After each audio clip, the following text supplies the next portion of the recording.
Bom dia, nós vamos começar o nosso vídeo de número 15 do mini curso de Biofísica de Membranas. Provavelmente será o último vídeo. E eu quero começar descrevendo um probleminha que nós havíamos já conversado sobre ele, mas que ele vai servir de pretexto, vai servir de base para uma discussão que eu considero muito importante. E o problema então é esse que está descrito nessa figurinha. Nós temos uma membrana de diálise com 50 micrômetros de espessura. Do lado esquerdo uma solução de glicose com 10 milimolar, do lado direito uma solução de glicose com 5 milimolar. As moléculas de glicose, como nós já havíamos discutido, sentem uma força difusional e, portanto, elas vão atravessar essa membrana. E eu vou fornecer então para o estudante, para vocês, o coeficiente de difusão da glicose em água, que é esse valor que está aqui, e o que nós temos que fazer é calcular a velocidade média com que as moléculas de glicose atravessam a membrana e o tempo de travessia, ou seja, o tempo que as moléculas levam para passar da solução esquerda para a solução direita. Então nós vamos calcular. Nós já havíamos calculado isso na realidade, a força difusional por mol, como sendo então a diferença de energia livre. Não vou repetir esse cálculo, ele já foi feito. A diferença de energia livre da glicose em joules por mol. E se eu dividir essa diferença de energia livre pela espessura da membrana, então eu tenho uma diferença de energia potencial dividida por uma diferença de distância, ou uma distância, eu vou ter então uma força. Esta é a força difusional que age num mol de moléculas de glicose. Daqui eu posso tirar a força difusional que age em uma molécula, simplesmente dividindo a força molar, que está aqui, pelo número de moléculas de um mol. Então eu tenho aqui a força difusional que age em uma molécula de glicose, que está aqui. A mobilidade da molécula de glicose pode ser calculada a partir do coeficiente de difusão, que é um dado da literatura. Então nós temos aqui o coeficiente de difusão dividido por kT. Isso nos dá a mobilidade da molécula de glicose. E essa mobilidade então tem essa unidade esquisita, que é segundo por quilograma, mas é correta. Então essa é a mobilidade da molécula de glicose em água. E nós daqui podemos tirar a velocidade média com que a molécula caminha quando ela está submetida à força difusional. Então a velocidade, nós já vimos também, é o produto de uma força por uma mobilidade. Então aqui eu tenho a força que age em uma molécula multiplicada pela mobilidade de uma molécula. Nós vamos ter então aqui esta velocidade, que é a velocidade média com que a molécula de glicose viaja desta solução para esta solução. Então o tempo de travessia pode ser calculado facilmente, como sendo então uma distância dividida por uma velocidade. A distância é a espessura da membrana, a velocidade é dada por esse valor numérico, e nós vamos chegar então no tempo de travessia, que é 5,15 segundos. Agora, essa é a questão importante que eu quero discutir com vocês, porque se nós colocarmos esse tempo de travessia de 5,15 segundos na equação de Einstein, que está aqui, então eu vou colocar na equação de Einstein esse tempo. Então no lugar do t eu vou colocar 5,15 segundos. E aqui eu estou simplesmente multiplicando, elevando ao quadrado os dois lados da equação de Einstein. Então eu vou ter a distância ao quadrado que a molécula anda. Agora vejam bem que é um outro raciocínio, eu estou colocando numa equação relacionada com o que a gente viu aqui, mas ela é independente. Aliás, é uma equação anterior.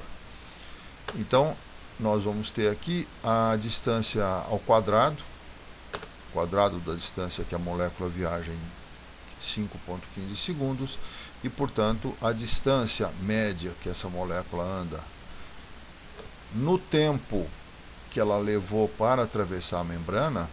Então vejam bem, essa é uma outra situação, essa molécula está solta numa solução, não tem nada a ver com a membrana, é um experimento independente.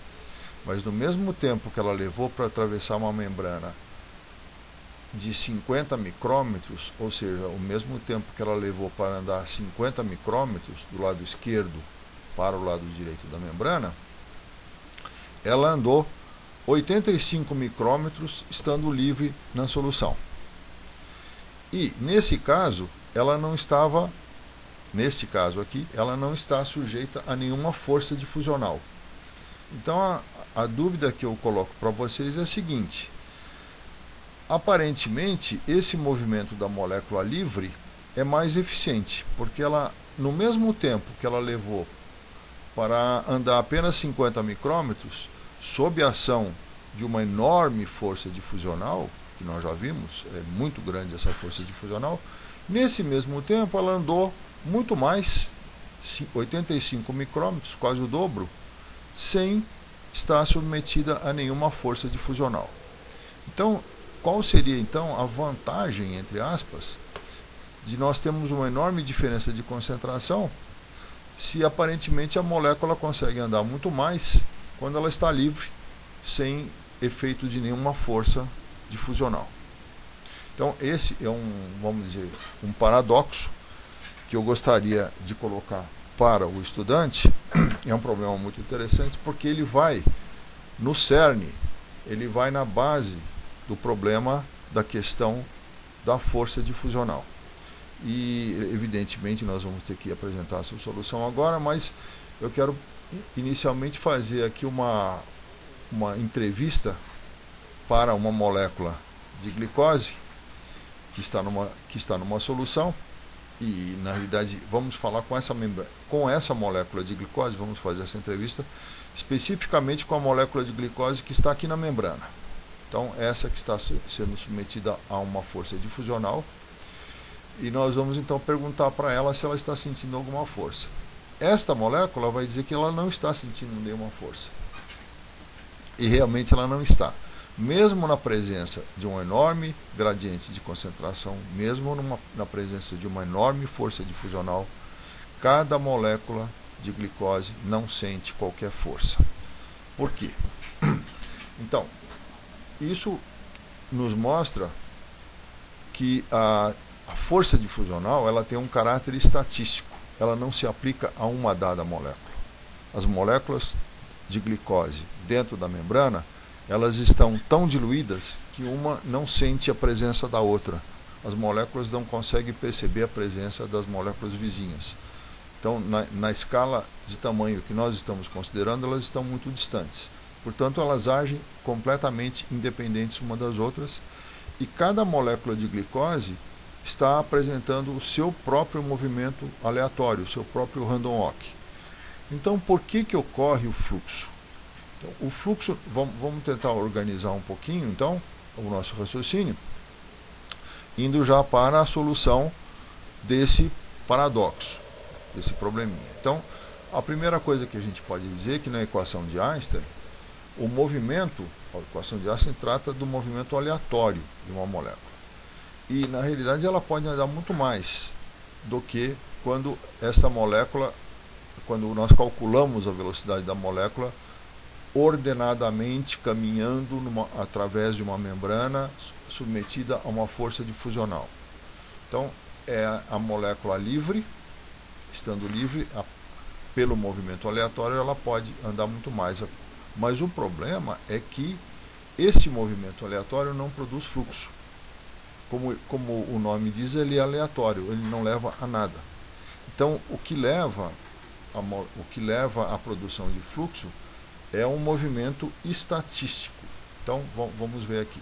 Então, resumindo, aqui que nós discutimos na figurinha de cima, na difusão, cada molécula não sente uma força difusional. E o que realmente causa o fluxo resultante através da membrana é a diferença de concentração. Então, é a diferença de concentração, ou gradiente de concentração, que gera uma força termodinâmica, uma força estatística, que a gente pode até dizer que é uma força fictícia, que funciona apenas para uma grande população de moléculas.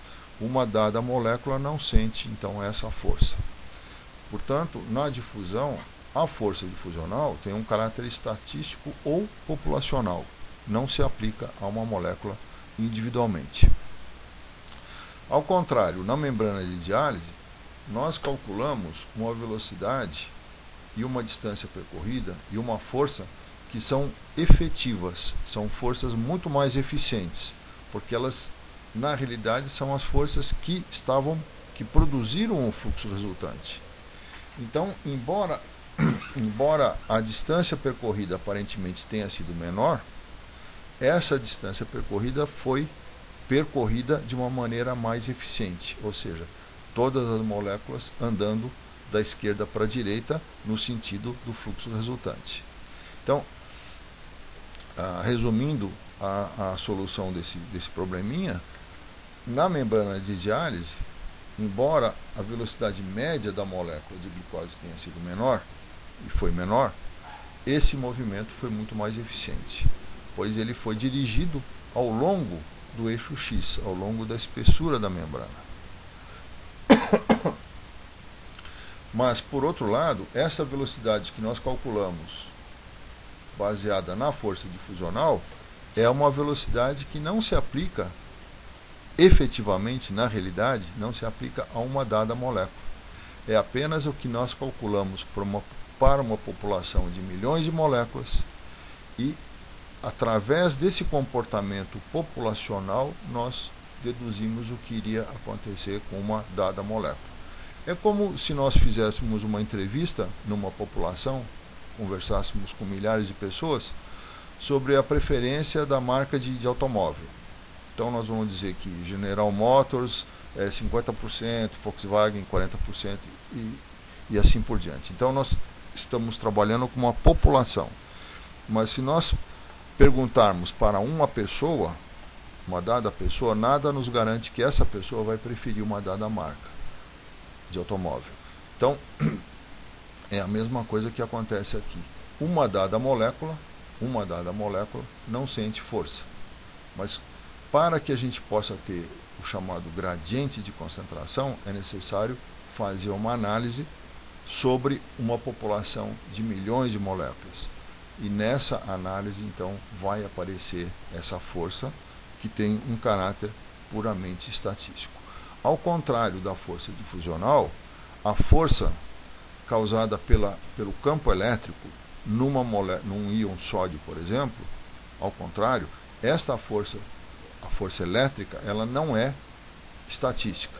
Então, cada íon sódio, realmente, na presença de um campo elétrico, ele sente uma força elétrica que vai levar esse íon a se movimentar na solução, andando a favor do campo elétrico, por exemplo.